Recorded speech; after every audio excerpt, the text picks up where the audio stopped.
ఊపిరి ఎలా అయితే మనకి ప్రతి క్షణం అవసరం, దేవుని మాట కూడా మన జీవితం ఉన్నంత వరకు అవసరం. ప్రియమైన దేవుని సంగమా, గుర్తుపెట్టుకోండి, నువ్వు ఈ లోకాన్ని విడిచిపెట్టి వెళ్ళిపోయేంత వరకు నేను కాపాడేది ఏది?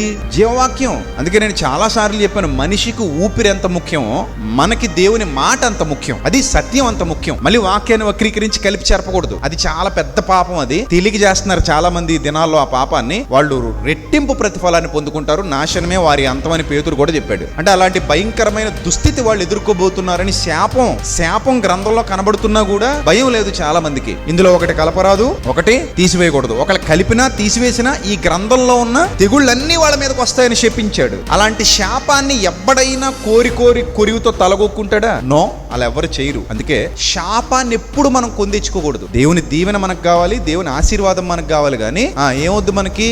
శాపం వద్దు ప్రియమైన దేవుని ప్రజలారా. అందుకే మనం ఎప్పుడు కూడా దేవుని వాక్యాన్ని కలపరాదు, చేరపకూడదు.